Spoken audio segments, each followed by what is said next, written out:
Hello there. Good morning, good afternoon, good evening. Hi. I'm finally here. Sorry for being late. Oh my goodness, my family was moving stuff around, and I couldn't find my deodorant. You know, it's my bad for leaving it out in the living room the last time I used it, but still, I needed to use it. I just showered, and I have to. I gotta smell good. I don't want to be gross. But it's okay. I have deodorant now. I smell like baby powder. Powder scented deodorant. I even used lip balm. Look at me being good and moisturized. But now I'm ready for this. We got this. Okay. You know, decisions. What music shall we do? Let's start with Endosphere. We'll be edgy. I mean, Endospore. I can read. I say as I don't even said it. There. Okay, I got this, so good. Alrighty. So we're going to... ending number 3. The world is undergoing drastic changes. The news terminals will not stop beeping, and bad news continues to spill forth. The sea terrors are marching towards land. The Penal Battalion's fleet has been destroyed, and the Church of the Deep cultists have advanced on the Bastion de Panticos. However, what worries you most is the news of the hunters who entered the Saltifera Navis. Mizuki found documents detailing plans to lure the abyssal hunters back into the ocean to resurrect him. And another document called Caerula records a bishop's lifelong research on the Seaborn, as well as a certain location. Hey, hello. And yes, I got to Arc 1. I got to like episode 49 or something like that. Something like that. And oh, I understand all the edgy rage. Now decide to dive into the abyss. It's already too late to notify your Rhodes Island or Iberian allies. You must dive into the abyss with Mizuki, dig out the secrets left behind by the bishop, and use this knowledge to repel the Seaborn and save the abyssal hunters. Our gargantuan corpse lies at the location marked on the map. A large colony of sea terrors gathers around it, devouring its forever-growing remains.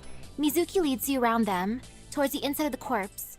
After fumbling around in the darkness for a long time, the two of you finally find traces of civilization. A dust-sealed laboratory, long lost to time, awaits its guests. Mizuki cannot open the heavy, worn doors, but the surveillance equipment unlocks them after recognizing your faces. Since the Bishop of the Deep was convinced that this was the source of the Seaborn, this primordial power can surely help you save the abyssal hunters. You and Mizuki begin to search the laboratory. This is most likely before she takes control of Scotty. Okay, or probably.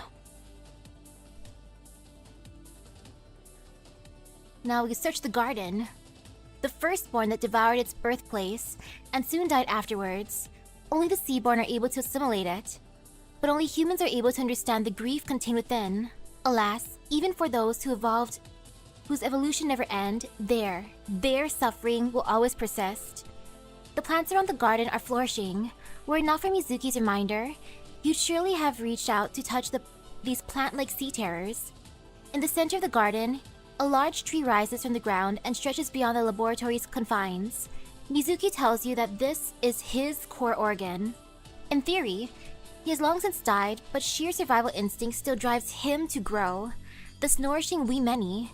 If he assimilates it, Mizuki can become his new will and help you stop the bishop's plans. You watch him touch the tree's bark before he gradually sinks into the trunk. Not long afterwards, he emerges once more. The entire laboratory trembles with his awakening. He opens his eyes and looks at you. Thus he speaks. Isharmala will be stopped. You find an area next to his lair that is untouched by the Seaborn. There is nothing inside but ocean sand, a broken figure of a man, and a pair of sleeping beauties still clutching their weapons. Aw, sleeping beauties. Also, the broken figure of a man. Cry, for where are the abyssal hunters now? Alas, there is nothing in the ocean but the sound of the tide.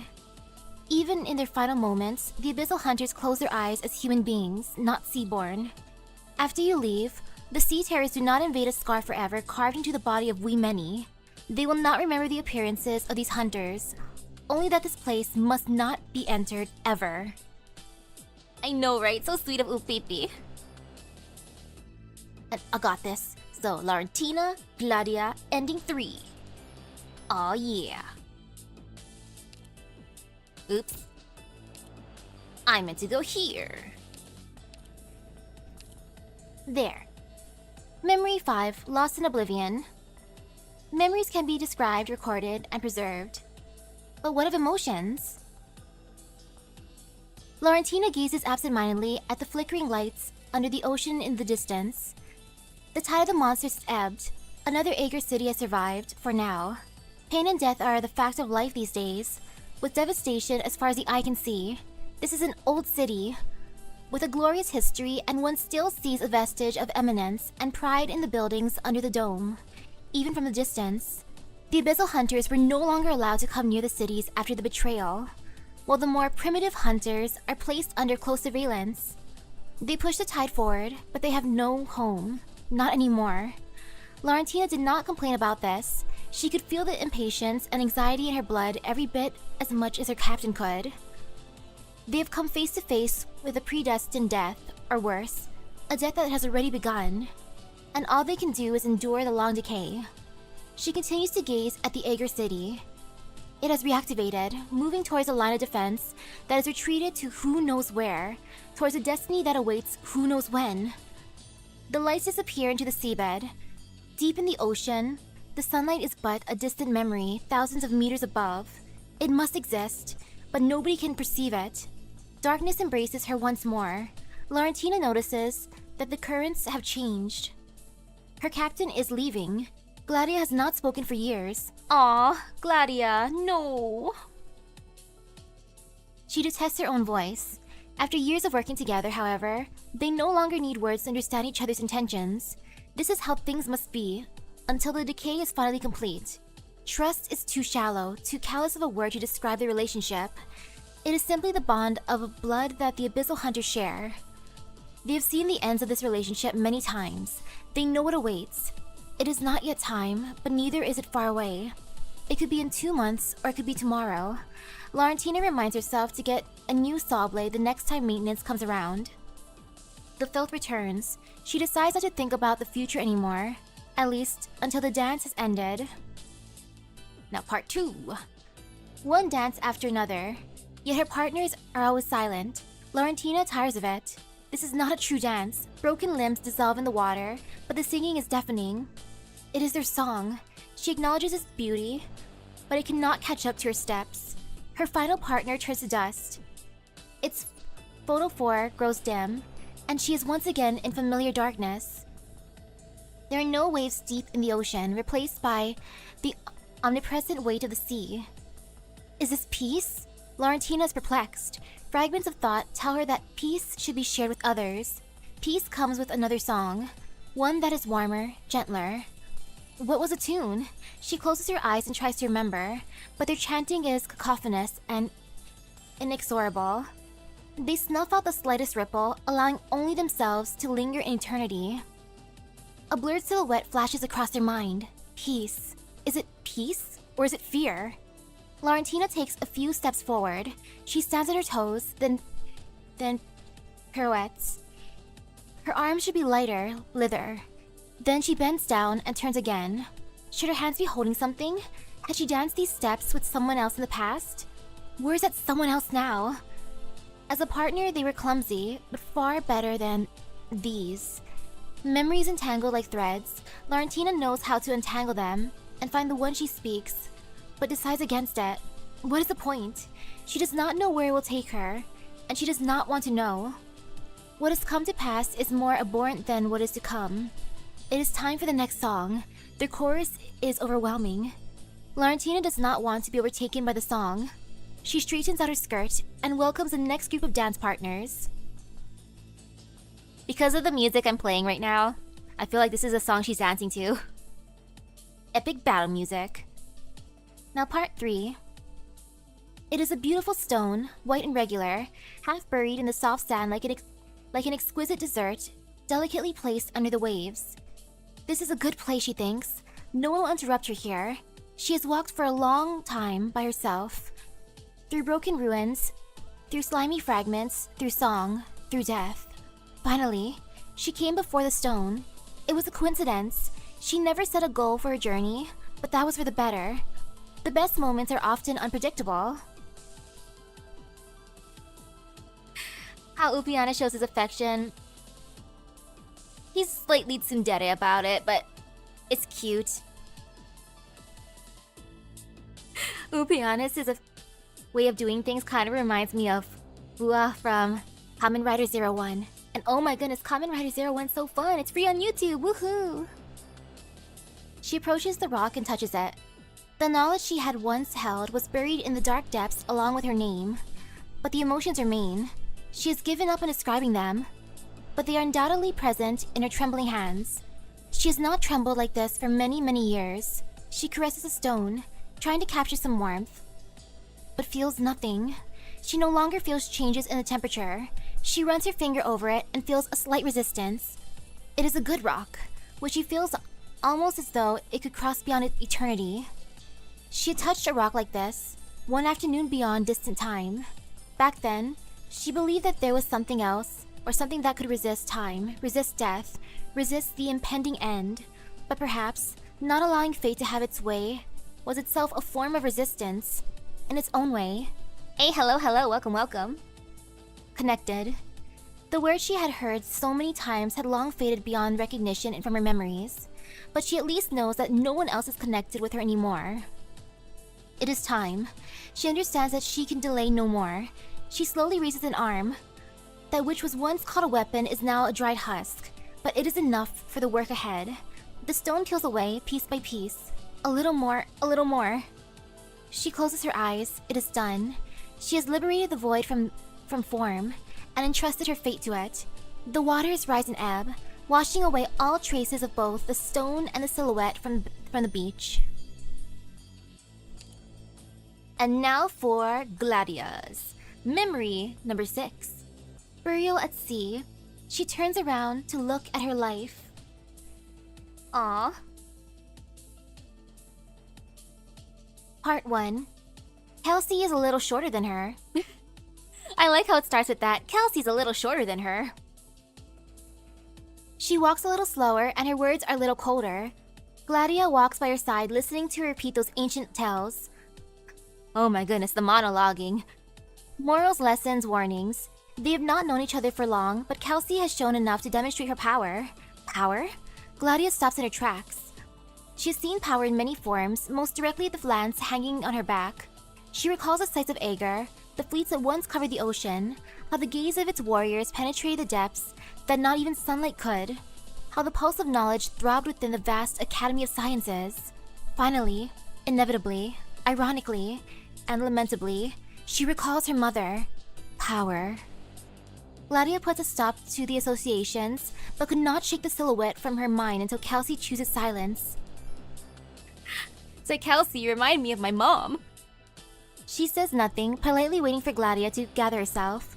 Gladia looks at the mysterious doctor before her, and gives a self-deprecating laugh. Continue, doctor. I did not mean to interrupt. There seems to be something in your mind. Forgive my bluntness, but I could not continue the conversation with a consul who is not paying attention. Kelsey pauses for a moment, then continues. Regarding the origin of the Seaborn. Gladia chuckles to herself. She remembers when she was still a girl, how her mother passed on her tasks in just a few sentences. Did her mother observe her expressions too? She starts walking again in order to assuage Kelsey's suspicions. She'd had to reassess her feelings towards her mother. After living on the land for some time, it was more than a bond of blood. The tones were more complex, like the coral-colored vortex that the wind creates on the dome. Subconsciously, Gladia felt that she had long since escaped that vortex. It has been a long time.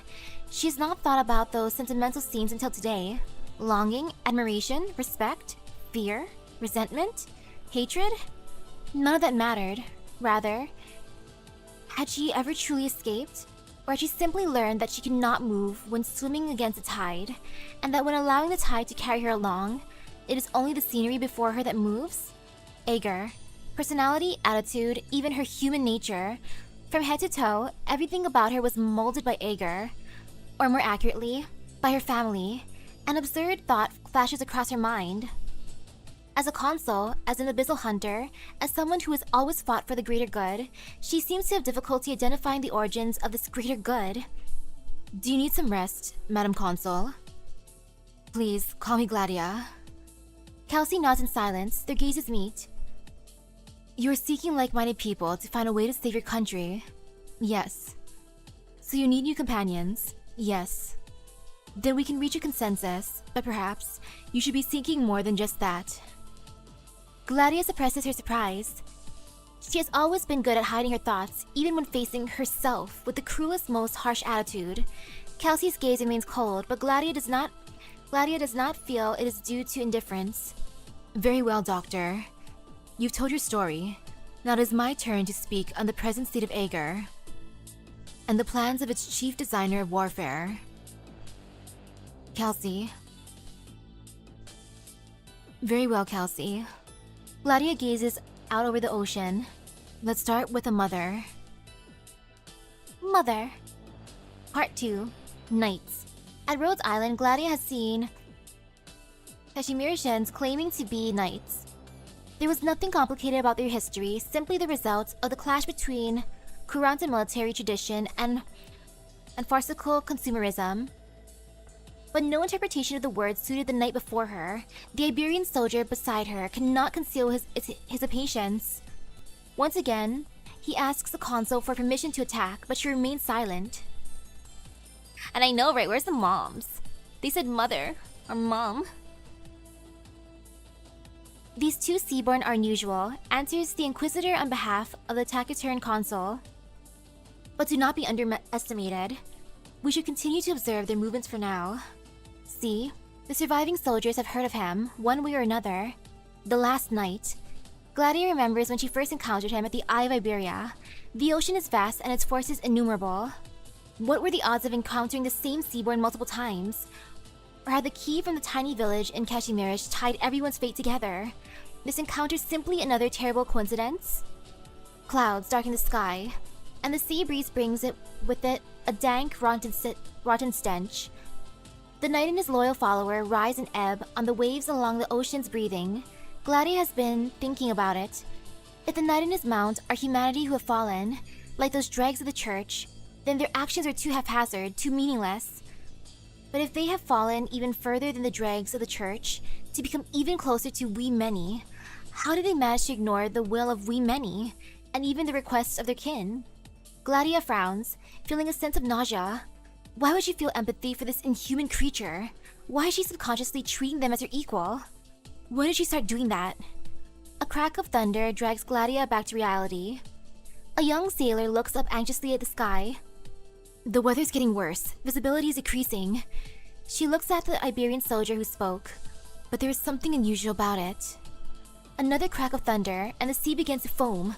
A black ocean that causes discomfort at a genetic level to any viviparous creature of the land. Sweat seeps from the brows of the soldiers, and quiet surrounds Gladia. The weak sunlight shining through the clouds flickers. The ocean is filled with an eerie silence, until the knight looks up. Gladia has thought about why his last vestige of reason made him rage again the waves of the ocean. Was it an allegory for we many? Or for Isharmala? Or... Gladia suddenly jumps into the water. A moment later, the Inquisitor reacts, ordering the fleet to follow the swift abyssal hunter. The knight looks up at almost the exact same moment. A massive wave rises soundlessly from the horizon. Uttering a bizarre screech, the knight charges towards it, through it, and watches as the next wave roils towards him. Just imagining him screeching at the wave, or rushing towards it. Epic battle cry. Gladia realizes that she has been thinking a lot lately. Suddenly, it occurs to her that perhaps the last night did not act according to any logic at all, only the purest thoughts of obsession and struggle and struggle drive it to destroy everything in the sea, including her, including the waves. Gladia has been thinking too much. She remembers Ulpianus' advice. For a consul, it is an asset. For a soldier, it is a liability. Gladia attacks. Framed by the light of the last embers of the setting sun, as if it is being extinguished beneath the waves, perhaps it is an image that her life has always lacked, but this man cannot be seaborn. And yes, he will not stop until he kills the ocean. Holy cow. Now, part 3. Aw, yeah. Ooh, which driver would I get? That's tough. But when it comes to the keys, right now I'm partial to Dodo just because of how overpowered Dodo was for the longest time. Silly, silly Dodo. Also, I miss Assassin-chan. Part 3. Gladia spends a few minutes confirming that she cannot swim anymore. She sits calmly at the bottom of the sea, feeling the pressure press on her skin and the temperature caress it. She recalls her hometown, the first nursing robot she saw when she was little, and the blurred outlines of her mother's face. She feels the voices leave her. Aw, Mama. Isharmala's voice is gone. The long struggle, the question that had plagued Aegir for centuries, the existential threat that loomed over Terra, all vanished when the deplorable false god, her closest comrade, died. Aw, so sad. The boss for ending 3 was actually Skadi. Or the Sharmila one. Oh, sadness.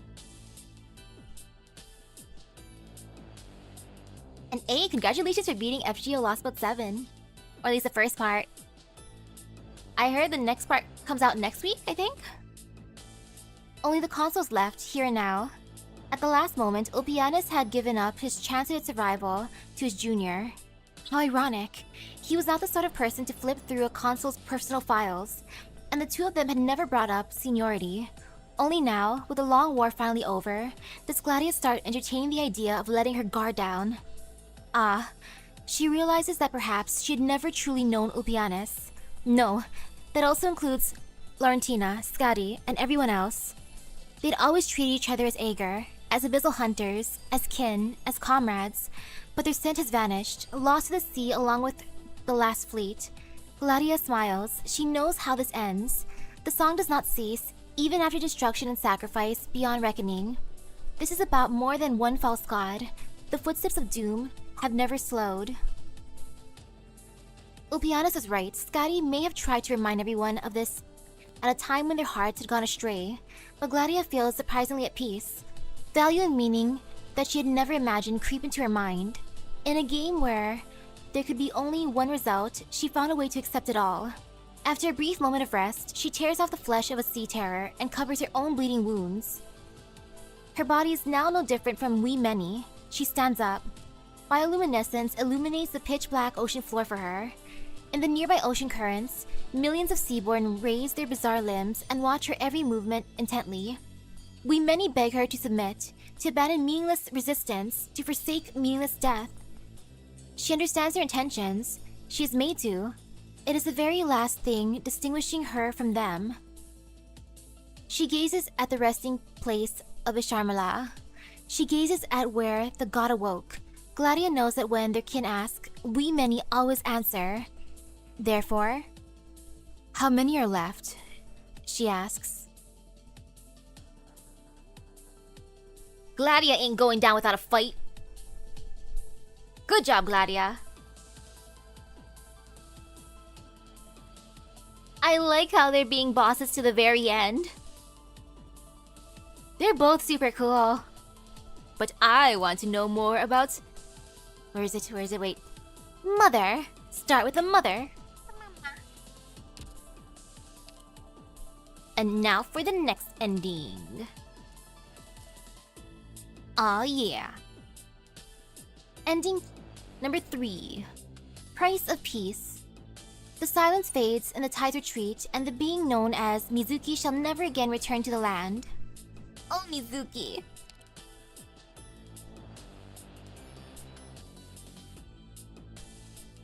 Farewell. Time has erased people's fear of the ocean. With the departure of the Seaborn, Aegir has once again become proud and insular, and the countries on land have once again returned to their old ways of suspicion and conflict. The Seaborn are not the only peril they face upon this great land. Humanity must still deal with originium, catastrophes, and a great many tribulations yet to be known. Rhodes Island still continues to travel the land's four corners, developing medication to suppress oropathy on one hand, exploring the options for humanity's peaceful coexistence on the other. Oh wait, cutscene first. Whoops. Oh, my bad. Hehe.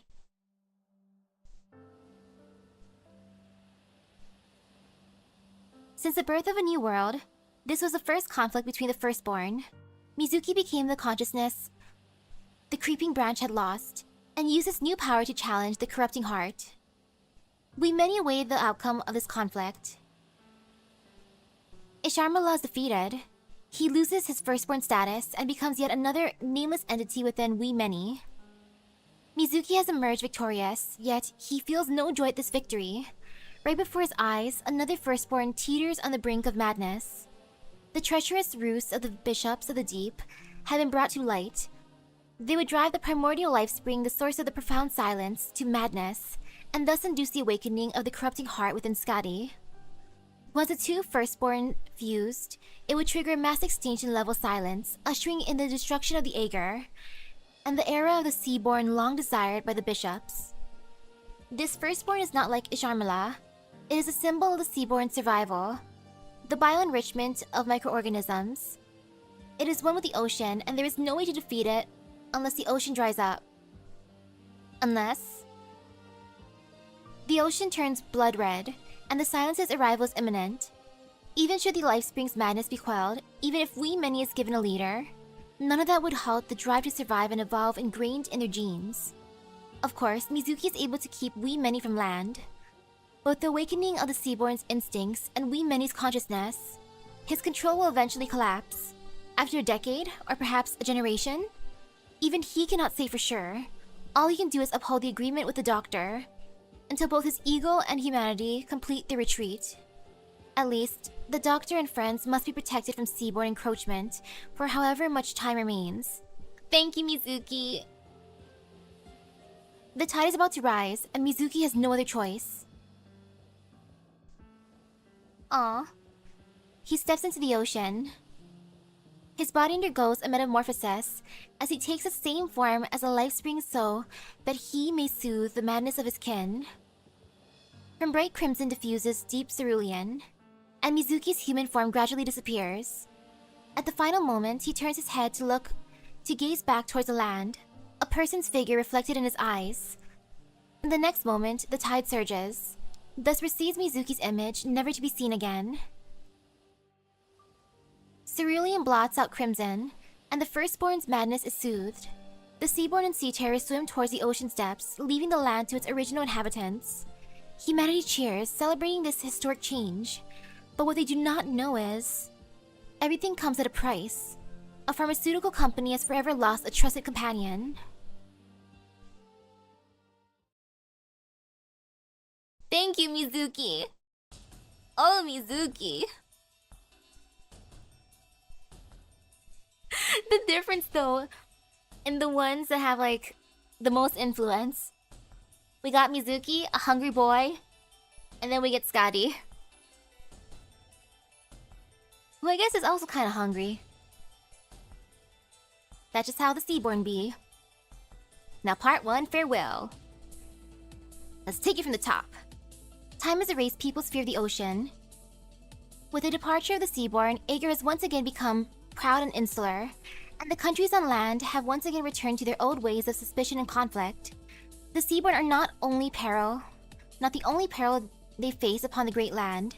Humanity must still deal with originium, catastrophes, and a great many tribulations yet to be known. Rhodes Island still continues to travel the land's four corners, developing medication to suppress oropathy on one hand, exploring the options for humanity's peaceful coexistence on the other. As the leader of Rhodes Island, the doctor carries an immense burden. However, on a special day each year, the doctor takes a vehicle away from Rhodes Island, arriving at Iberia escorted by Tulip. They then arrive at the coast and stand along the beach, never leaving until the sun rises the next day. Year after year, this never-ending work continues. Aww, we come back each year to remember Mizuki. When night falls, the ocean surface glimmers with a deep cerulean fluorescence. The doctor steps into the waves, leaving shimmering footprints behind in the sand. To some observers, they're simply wasting valuable time. The day could clearly have been better spent trying to crack the usual dilemmas, leading field operations, or helping the various Rhodes Island offices across the land solve their many complicated problems. Why spend it looking across the beach or wandering around aimlessly? But from the doctor's own self-awareness, these simple actions have immense ritualistic importance, while also serving the purpose of self-readjustment. Also, come on, Dr. Misaki would deserve, like, a day of rest, right? At least one day off a year. Like, sheesh. Many people see the doctor as an omnipotent demigod, or superhuman bordering on machine. They are wrong. The doctor is human after all, not an ordinary human, but a human nevertheless. Yes, a human with noodle arms. The Noodle Man. I want the happy ending instead, like the first one. Semi-happy. But oh my goodness, Mizuki. Oh, Mizuki. The ultimate sacrifice. Well, they all sacrifice themselves, honestly, but Mizuki, my boy. One who has endured too much pain to share, and too much grief to pour out. The land is unable to accommodate these emotions, but the sea can. Whatever you choose to confide, the sea will answer. Splash, splash. Since when did the ocean become so gentle? The doctor does not wish to utter this answer that wells up from within. An operator has soothed the tides, but never returned to the team. The only memory left behind was the fluorescent cerulean tide that appears once every year. And so, the doctor returns here every year, to be alone, to meditate, to confide. Humanity's thought-filled rhetoric, and nature's never-ending echoes, they're all full of meanings. One calls, the other replies, time and time again. Through this minuscule behavior, an iota of solace can take root in the bottom of one's heart. It is inefficient to fill any holes within the heart, but it is enough to induce one to repeat that behavior. Will Mizuki hear? Yes, he will. The doctor believes this, and thus lets everything out. As they walk across the sand, the waves gently reach out past their ankles. The water tugs at their boots like tendrils before receding with the tide. The cerulean fluorescence dots the doctor's moistened boots, shimmering, shining. Aw, they're still connected in the end.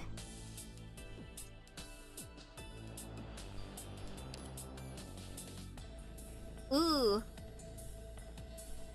They would want to go down together. Nah, nah, nah, nah, nah. We ain't letting that happen. Now part 2, Recollection. Isharmala is defeated.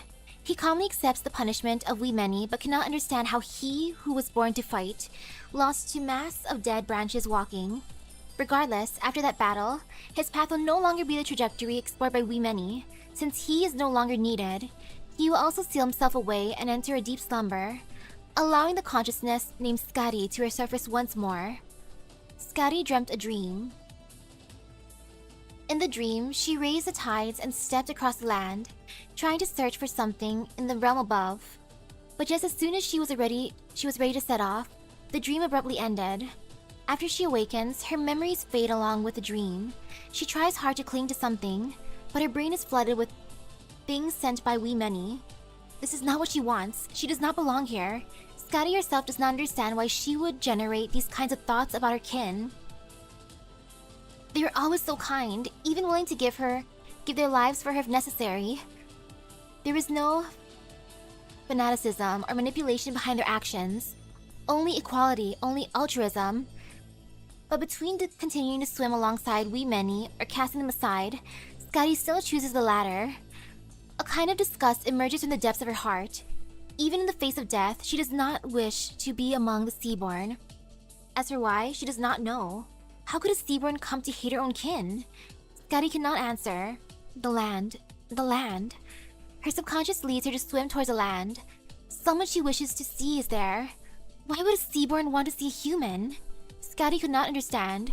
Her consciousness conflicts with the Seaborn's instincts in every level, so much so that her own actions are incoherent. Aw. Even as a Seaborn, she's just like, I miss you, Doctor. But eventually, she makes her way to the shore and surfaces, her eyes scanning the empty, endless beach. The silhouette of a hooded human appears in her vision. She feels elation and begins to involuntarily recall the human's face. Then, fragments of the two of them, deepening their relationship. Oh my. Then further behind that, the abyssal hunters, Aegir, the ocean. Memories rush back into her mind like a flood, shattering her soul. I like the order of her memories resurfacing. She's just like, ooh, I miss this one person. And the way we deepened our relationship. And then there's my friends and family. And yes, everything else. Priorities. Now part 3, Lamentation. Father, mother, brothers and sisters, Ulpianus, Laurentina, Gladia, past, present, future. Scotty recalls everything. Scotty lost everything. A monster does not belong among humans. A human who does not belong among Seaborn. Hiding within the tides, timidly looking at the symbol of beauty.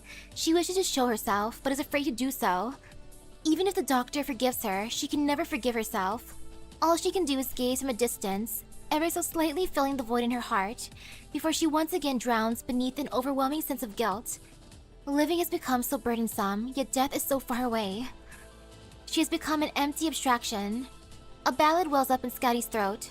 She has sung it thousands of times already, each syllable and vocalization long perfected.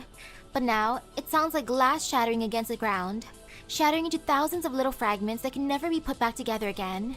Yet she continues to sing and sing. Singing is the only instinct she has left. The song can neither atone for her sins nor soothe her grief. But she still continues to sing, tears streaming down her face.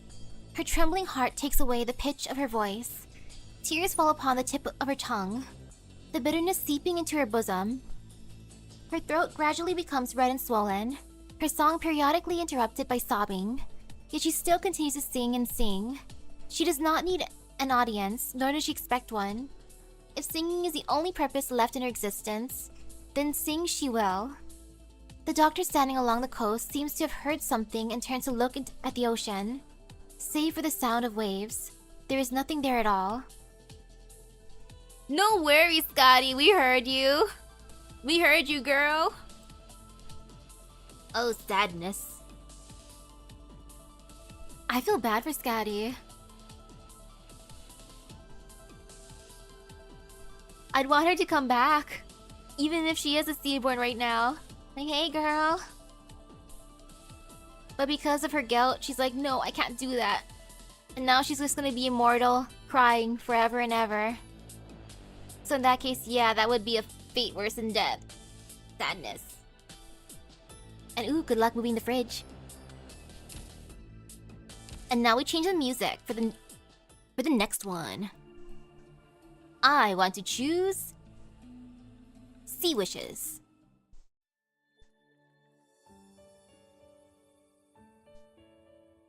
Yeah, Sea Wishes.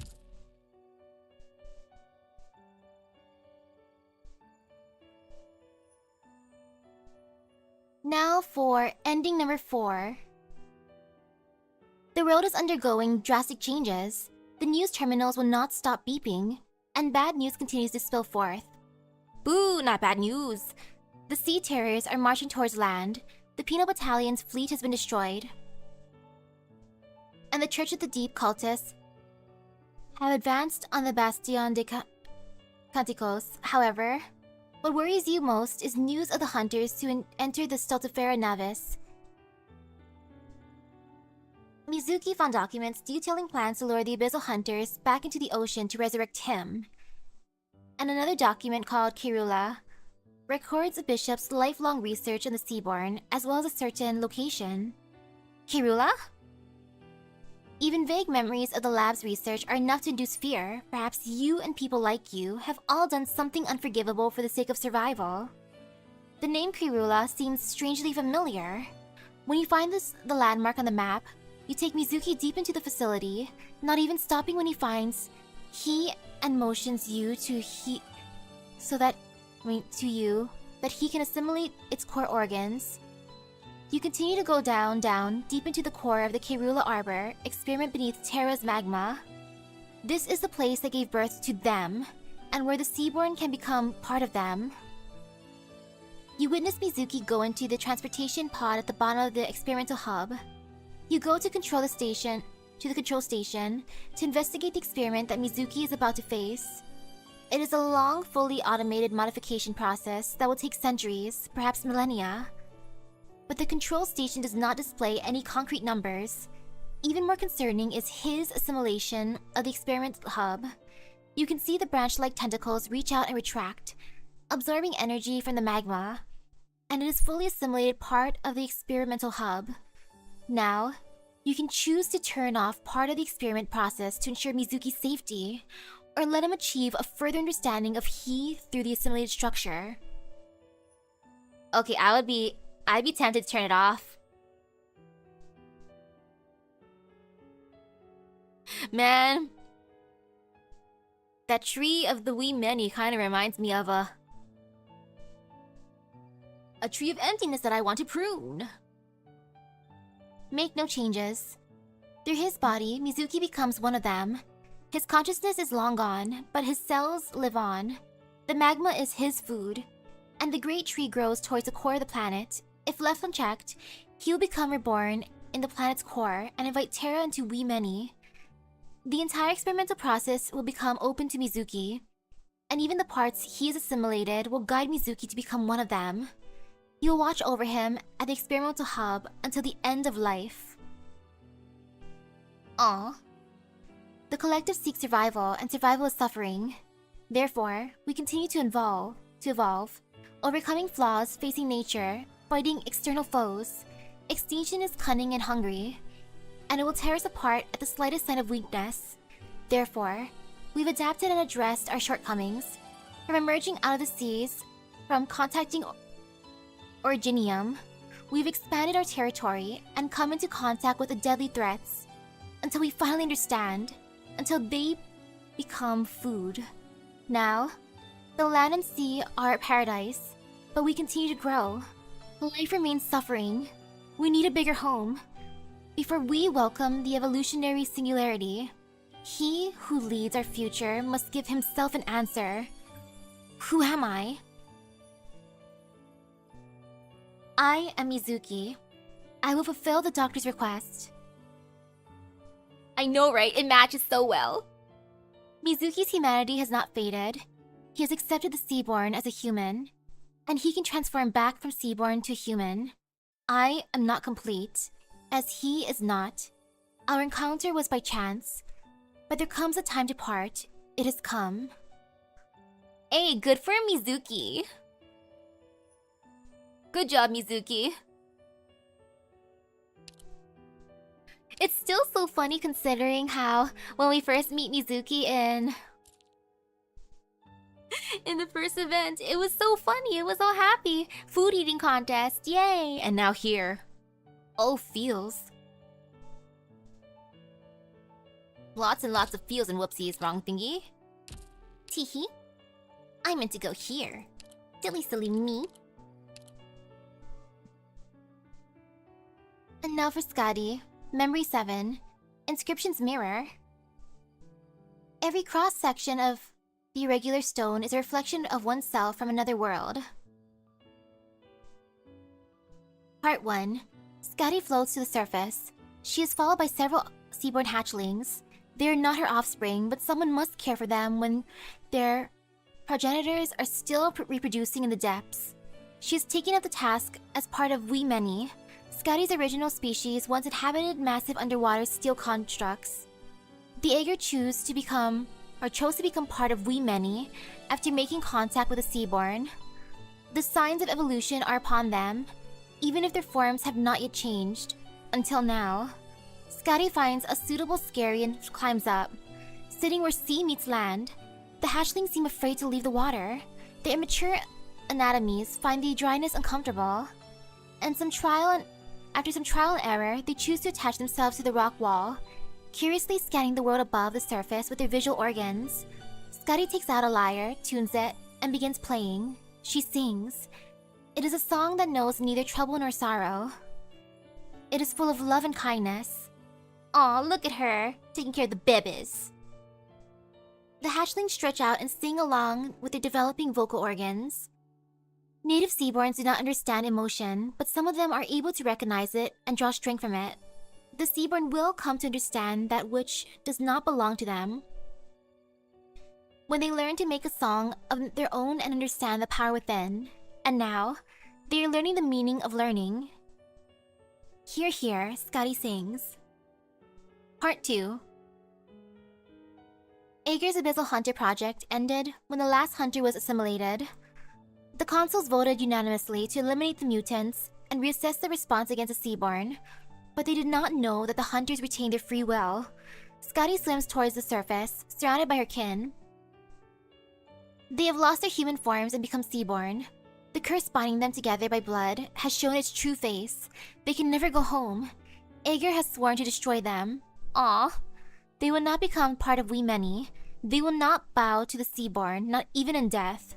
Thus, they have chosen self-exile, to where the ocean is not yet reached, in search of a hope that is almost faded. In this journey towards despair, the Abyssal Hunters have been nearly hunted to extinction, both by the Seaborn and by Ager. I'm happy they at least have each other. A dozen vestiges of humanity swim towards the land in silence. They have lost their weapons and their faith, and they have left their troubling husks and their suffering souls. Scotty wants to sing, but the song comes out of her vocal organs as an unfathomable growl. Her song exists only in her mind now. When death comes for her, there will be no one left to remember its beautiful melody. Part 3. Scotty works alone on the lights installed in the seabed, far away from the cities. Thanks to the help of Ager equipment, she is able to maintain the ones in this entire area by herself. As long as the reliable array remains undamaged, she can lie down in her mobile habitation unit, listening and singing along to her favorite song. This leisurely life will last as long as she wants, as long as she submits regular reports on her weekly resupply trips back to the city. Scotty does not think too much about anything else. She does not have to worry about money, about socializing, about her health. What is there to worry about? That was what she thought until she saw the monument. Clearly non-Ager in nature, the monument showed her terrible things. She saw herself singing with creatures of the deep, the likes of which she had never seen. She saw herself turn into a grotesque monster, swimming towards the surface with others like her. She saw herself swim towards a monster the size of a city, alongside people she had never met, carrying a sword as tall as herself. Scotty has no doubt that she is the subject of these fragments, but the unfamiliar people, creatures, and acts fill her heart with fear. She should not be involved with these things. Scotty captures an image of the monument, then hurries back to her habitation unit to call her manager. The monument is still trying to tell her something. It continues to play images, even though she has gone far away. The Scotty carrying the great sword, Scotty, Leviathan's slayer, hides amongst the reefs at Ulpianus' orders. She touches a broken monument. She will see. She will see! She will see. Oh man, imagine doing your job and you just happen to touch a thing, and then all of a sudden you see flashes of a life that you never had. It's like, whoa, what's going on here? I don't think I should touch it anymore. Especially seeing those kinds of images, like, oh, I don't want to turn into that monster. What is going on here? Nope. Time to leave. Manager, can you please send me to somewhere else? Please, manager. I don't like it here, manager. Yeah, at that point, it's time to quit. Now it's time for the end of innocence. Memory number 8. Whether there comes a day when we rise up to rebel against the unsolvable conundrum that has been had to us. Exactly. The equivalent. If my passion is not gotcha in another life, it's like, oh! They'd be like, ew, disgusting! Why are you summoning so many of them waifus and husbandos? How dare you? Now for part 1. Be it the corrupting heart, the never-melting glacier, or the creeping branch, none of them still exists today. The primordial life spring has already lost control. After Isharmala and Mizuki were both injured, he devoured the firstborn one by one, and became the sole absolute. He converts all lives into resources, faithfully regulating them and ensuring their comprehensiveness. All existence is ever so neatly ordered, for almost everything that refuses to be part of this order has been eradicated.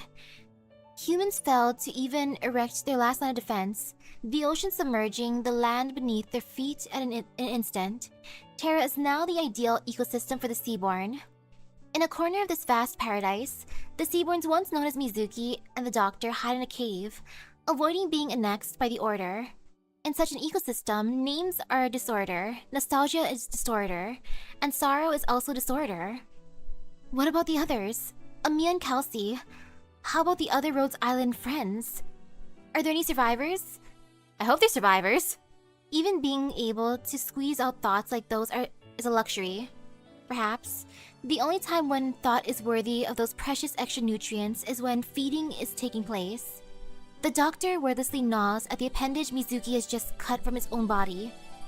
Delicious.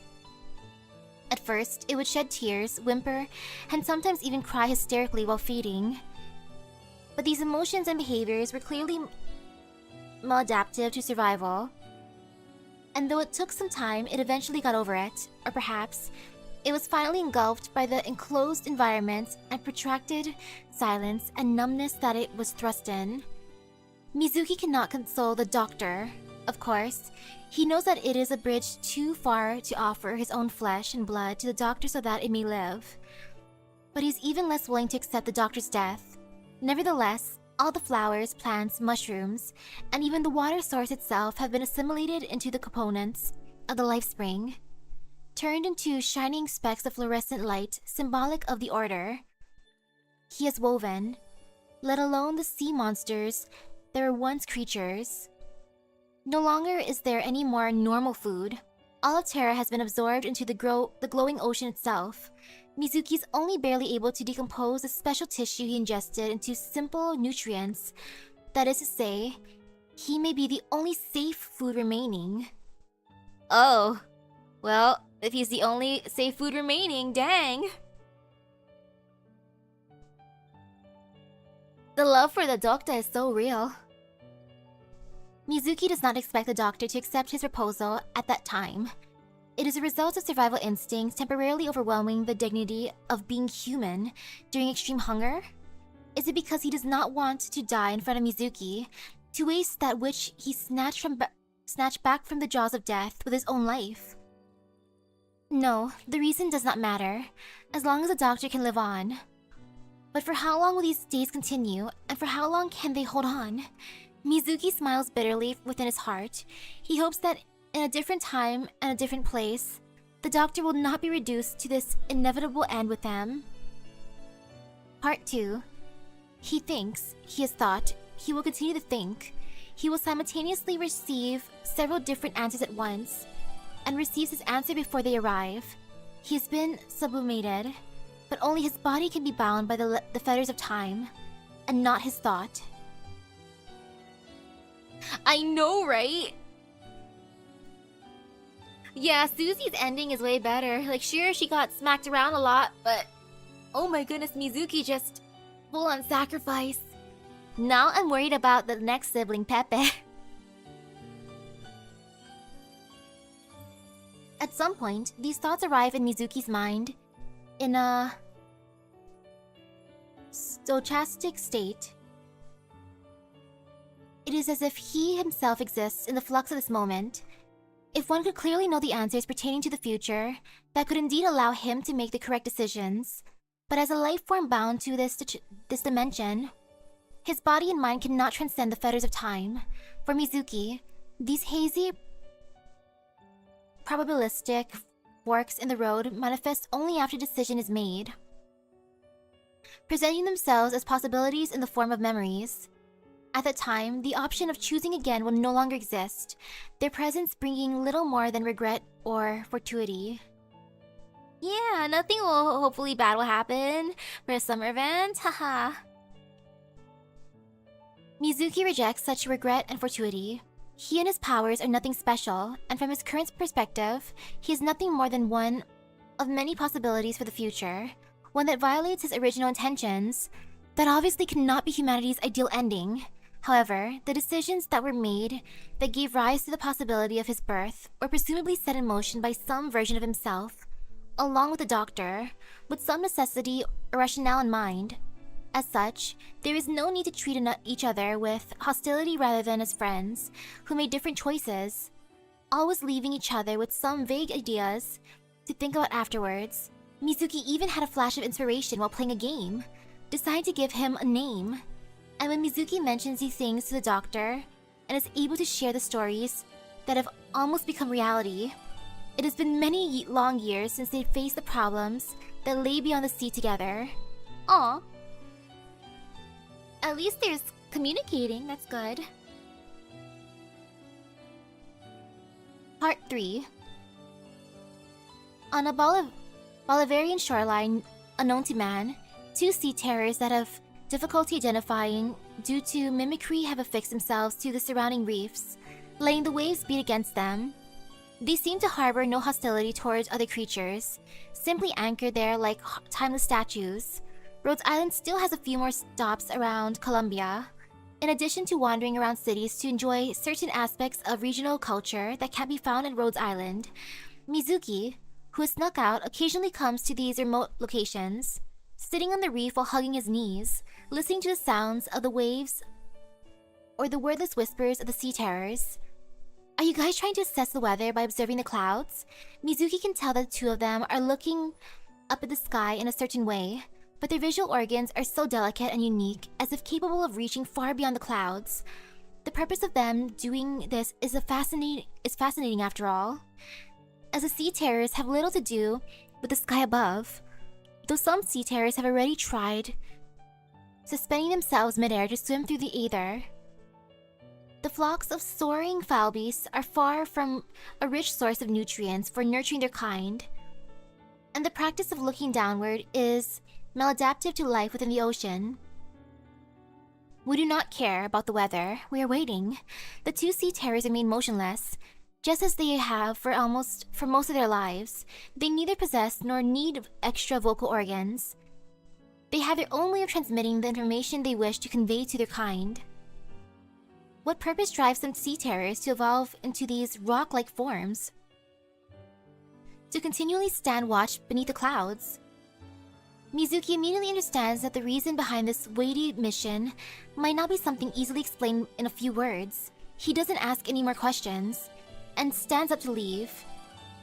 At that moment, a number of incomprehensible anomalies appear in the sky. Oh, gaps rupturing from the sky, scintillating bursts of ionizing radiation, even never before seen. Well, okay. And yeah, I bet the priestess is enjoying that. She's just like, oh yes, look at this. Everyone has to love the doctor. She's probably like, Mizuki, you're our best boy. Because of this. Was this their doing? No, there's no way a couple of sea terrors would have the power to influence a space far beyond their reach. Their only purpose is to observe. Did someone else do something? And why? Might be Colombia in that direction? And what exactly was that? When Mizuki finally comes to his senses once more, the two sea terrors have long since disappeared. Perhaps they were eager to return to their lair to deliver a message to their kin, one that may have taken hundreds of years to prepare for the sake of expanding their evolutionary strategy. They're like, oh, we saw aliens. Okay, time to report. They're like, I see Talos the Second.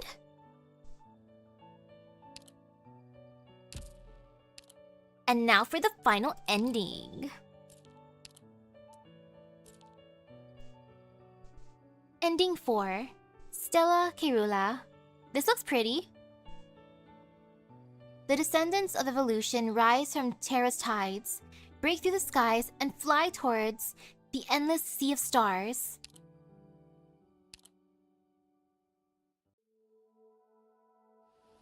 Now how will this go? Hey, welcome back. That's good that setting or bringing in the fridge wasn't that bad. The contemplation finally comes to an end. To express the emotions, desires, and thoughts of the human ego to the inhuman ego, he accepts. He floats on the water surface, gently sculpting Mizuki's new body. The many heed his suggestion, rejuvenating strength, falling silent.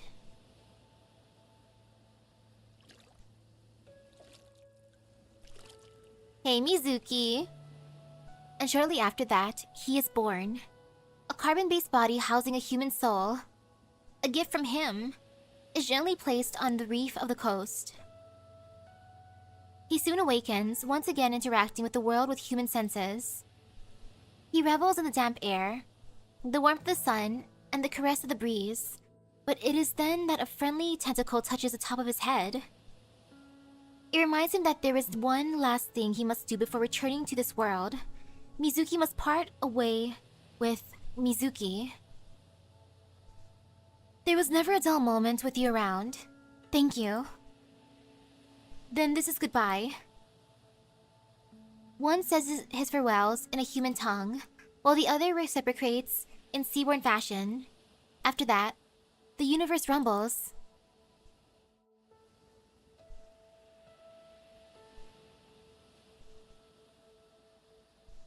Countless hollows appear across the land, and the ocean itself is swept up in a maelstrom. Okay, you know, seaborn Mizuki is very pretty. From every corner of Terra, the seaborn arise and head towards the sky. Fledglings dwell on the backs of their kin. Offspring swim along with their parents. The mountain-like bodies of the firstborn slowly but resolutely migrate to the other end of the sky. After a while, their titanic forms disappear into the furthest reaches of the sky, but there still remain countless seaborn on land.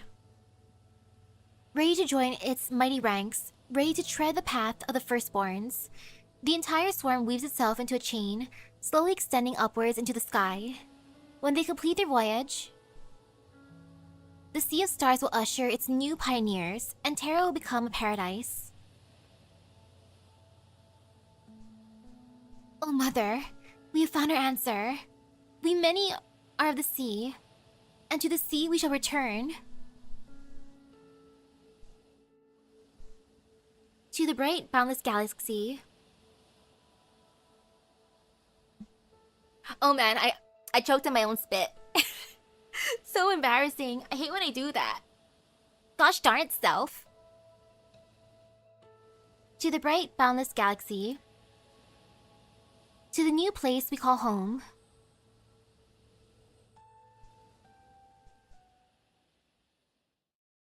Happy ending? Part 1. Terra Reborn. Following the scattered fragments of his memories, Mizuki searches for mankind's last haven. In these memories, humans have not gone extinct, and one last city remains standing on land. For a human, going to the human city is a foregone conclusion hardly worth mentioning. With such thoughts in mind, he walks onto the land alone. The Seaborn have completely transformed the entire continent. There is no more Originium, no more barrens. As far as the eye can see, the entire land has become a verdant expanse, all manner of plants teeming with life. Animals prance around the wilds and soar through the skies in packs, partaking freely on the land's inexhaustible bounty. After crossing a stream and climbing a hill, Mizuki feels a tinge of weariness and hunger. So he plucks a few fruits from the plants and pops them straight into his mouth. Delicious. Mizuki truly is built different. I love it. The Seaboard have no need to taste their food, but these fruits have clearly retained their original taste. The only difference is, they're even more delicious and more filling. Ooh, extra tasty fruits.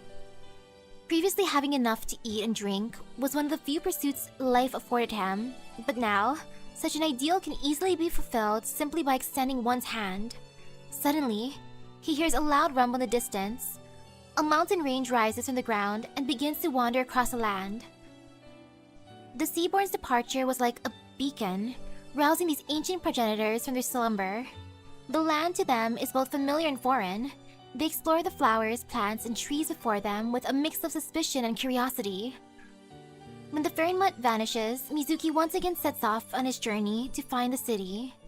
He recalls the way humans identify one another, and they have various convenient and conspicuous ways of drawing borders and forming cohorts. But even after walking for a long time, Mizuki does not even happen across a single road. Did I remember wrong? He cannot help but to doubt himself, then scratches his head, trying his best to recall his impression of humans over the millennia. However, apart from the human who brought him into the laboratory and the human he trusted the most, his memory contains only a hazy impression of the city's towering walls. Finally, he comes up with a brute force method. Ah yes, brute force. If I can't find them, then I will have them come to me. He builds and lights fires in several prominent places, carves messages of kindness in every human script he can remember, and then climbs a tall mountain where he can see all the fires to await someone to answer his call. Finally, the moment Mizuki was waiting for has come. A library finds a way to the mountain under the cover of darkness and holds a knife to his neck. Well, asking him questions in a Victorian tongue laced the flavors of many nations. Most importantly, her ensemble sports a tower-shaped epaulette with a small line of characters engraved on its lowest part. A name that lingered on the tip of his tongue thousands of times suddenly wells up in Mizuki's heart. Rhodes Island.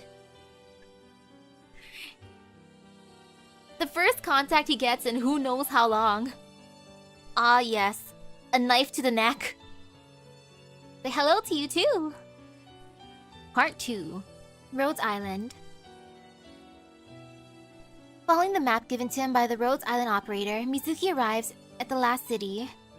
Once during the war against the Seaborn, humanity was utterly routed, its sole survivors building high walls in the mountains, clinging to technology left over from the past in order to survive. In the process, the barriers between country, class, and race all melted away. In the last city, there were no kings or presidents, only people. And the loose alliances they formed remained. Survival was the end-all be-all, and all other affairs seemed trivial in comparison. However, now that the Seaborn have left Terra, all kinds of organizations have planted their roots across the city. Most of them have but a singular purpose: to leave the walls of the last city and to forge outward. But Rhodes Island is somewhat different. As a relatively influential entity within the city, it is chiefly responsible for maintaining the logistical and medical needs of the other organizations. In the beginning, the founders of Rhodes Island built the high walls, but now, these bricks that have protected mankind for thousands of years will become the cornerstones of humanity's new home. Mizuki looks at the sights surrounding him with curiosity. He is now on his way to the Rhodes Island headquarters, hoping to find some ancient artifacts there. He asks the people wearing Rhodes Island epaulettes, one after another, to confirm its location, going back and forth through the strange city. Eventually, he finds a structure that looks like the ruins of a nomadic plate. He's a bit apprehensive to step inside. Even if he enters this Rhodes Island, what is there for him to do? War and the passage of time have eroded away everything he once knew. Nothing stirs anything inside him except a sign, and a somewhat familiar nomadic plate. Nobody recognizes him, nor does he recognize anyone. Mizuki stands in front of the gate and vacillates for a long time, finally making up his mind to take a look inside this Rhodes Island. He still wants to be part of this organization, if at all possible. That is all he can think of, all that he can do. Mizuki walks into the lobby and sees a familiar front desk. Just as he's about to ask something, a familiar voice rings out in his ear.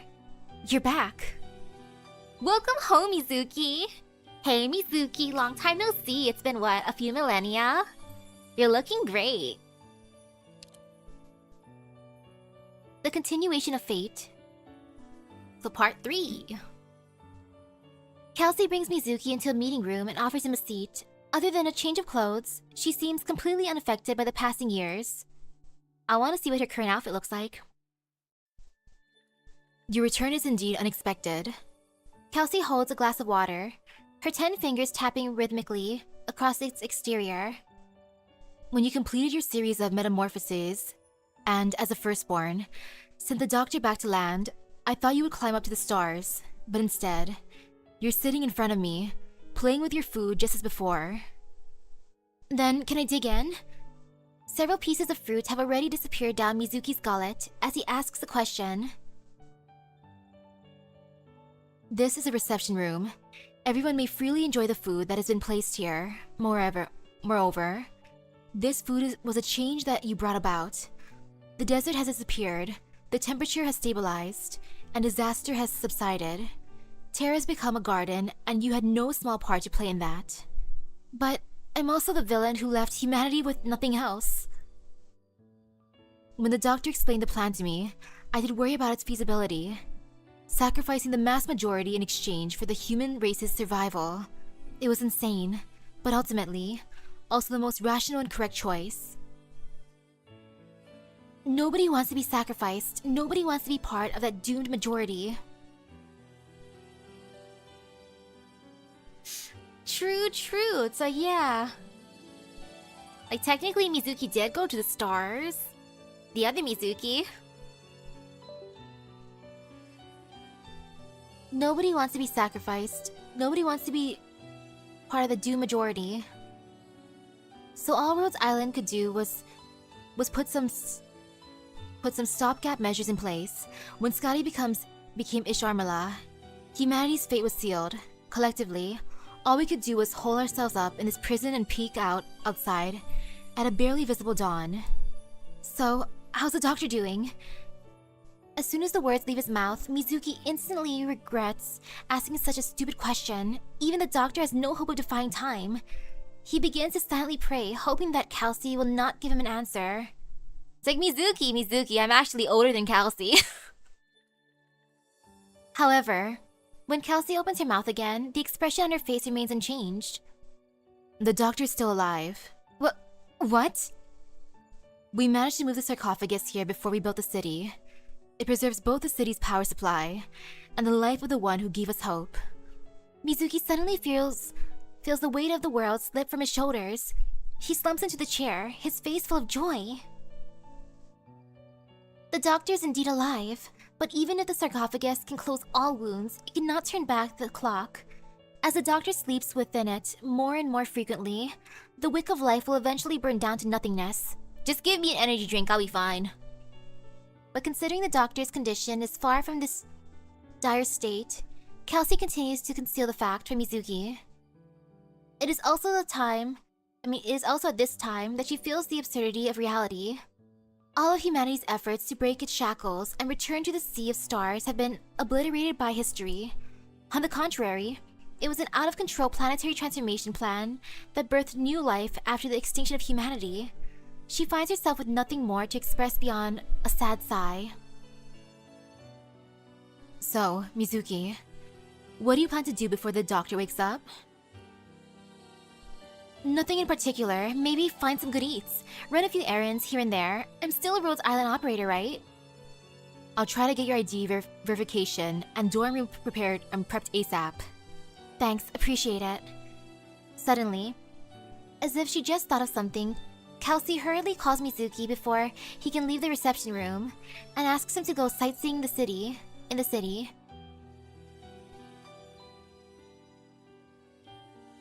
One last question. Did they really all leave? My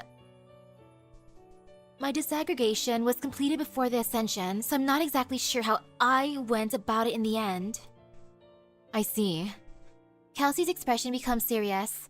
Years later, mankind's domain once again expanded to the edge of the sea. The sea was once a source of calamity for humans, so the pioneers were told to fortify the coastal waters. However, curiosity will always trump fear. On a sunny afternoon, while the adults' attention wanders, a girl slips off to play on the beach. She carefully picks up jewel-like stones, wanting to sneak them back as a present for a little brother.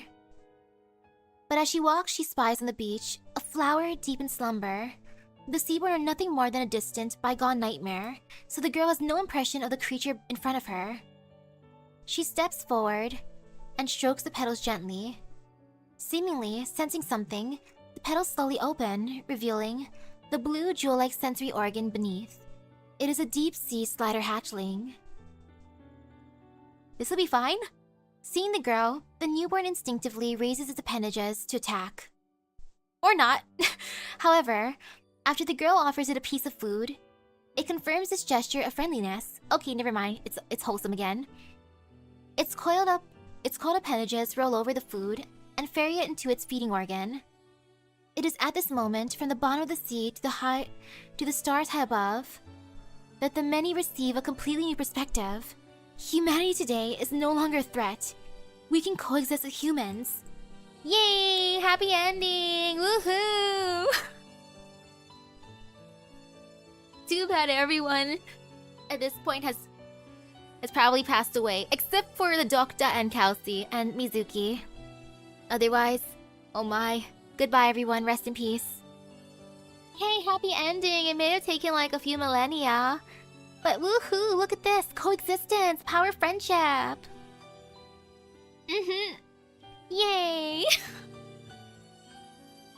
No, let's forget about those other ones. This is the one. This is the good ending. We will go for this ending. This is like one of the best endings. Well, this is probably the best ending in a way. In a way. I know, right? The difference is huge between all these endings. Holy cow. But oh, Mizuki. Precious, precious Mizuki. I like him so much more now after reading this. He's truly one of the bestest boys. I appreciate him. But man, poor Abyssal Hunters, their endings are just ouch. Heck, even Irene. Sorry, Irene. Holy cow, though. Eventually going through the other integrated strategies. Just based on this one, oh my, the emotional roller coasters are gonna be so real. Especially with the upcoming one. When we get to see more of our bestie Amiya! Woohoo! Slight fear. But it'll be fine, as long as there's at least one happy ending. We can at least look forward to that. Yes, indeed. It is nice, it is fun. I'm satisfied. This is good. Especially with this last ending, I'm happy. And oh my goodness, for next week? Next week they should have the next event with Pepe, right? For Arknights. And what I think of everything that we've learned, the sea terrors can be very, very terrifying, especially if Isharmala is resurrected. We must protect Scotty with our lives, because oh my goodness, no! But no matter what happens, Mizuki has our back, and I think that's precious. Oh Mizuki, you're the greatest one here. Mwah. Just, chef's kiss to you, Mizuki. You deserve all the good food. But oh my. For next week, I will switch back to my account for the new event. Hehehehehehe. And also find some time for the beta test. I will become the administrator. Heh. From doctor to administrator. Oh, this is gonna be a fun difference. And yeah, even when Scotty's alive, she gets a fate worse than death. Unless it's the one where she and all the other Abyssal Hunters are just roaming around themselves, and that one's not as bad. Kind of. Like, sure, they lost their human forms, but they have each other! Yay! And that's when Otherworld Scotty sees that, and she's like, ew, no, manager, I quit this job! Like, heck no. For next week, I think it'd be better to start off the new event. Whenever that's gonna be. Well, they'll release the date later on this week, right? When they have that... the anniversary live stream, I think. But yeah, for Arknights, gonna do the next event. And also, download the beta test so I can be the best administrator. That is next week's goals. Woohoo! Very, very satisfied. And yeah. I think I should be able to do a back-to-back for the Sami integrated strategy once there's another dead week. Yep. It's gonna be fun seeing the returning operators, also seeing the new ones. I'm so curious about the panda dude. Getting to know him better will be fun. Like, oh man. I'm so excited for next week, which sounds kind of funny considering school starts. Like, oh, this is gonna be an interesting week next week. It's gonna be like, oh no, school. Ooh, event. School. Ah. New game. Yay. So that's just gonna be a roller coaster of emotions at that point. But no matter what, it shall be fun. And I look forward to that. And ooh, if we're on Talos a second, then on space and we see Seaborn Mizuki just floating about in the sea of stars. I wonder if that wouldn't be like the strangest thing being seen. And same, gonna be thinking about Enfield while in class. Good thing the beta test can only be on one device, right? Because if it could be on multiple, I would put it on my phone as well. But no, I'm gonna be semi-good. Just semi. But yay.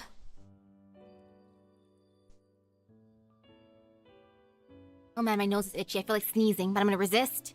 No sneezing. I will not do the thing. Silly nose, stop being weak. What was the most surprise you got? Oh, Mizuki was the most majestic Seaborn. Yeah, Marcus could not relate. Poor Marcus. Like, sure, his form is kind of nice to an extent, but he's more like a slug.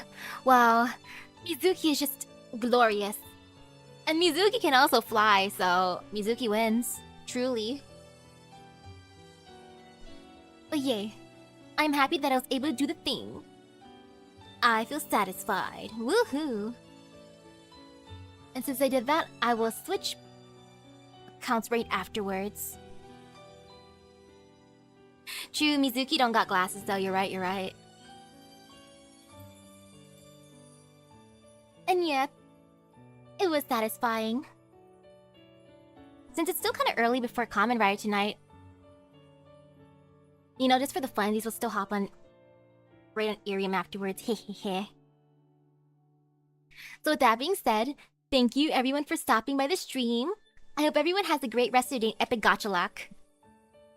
Especially next week. Oh my goodness. Good luck for all of us for Pepe.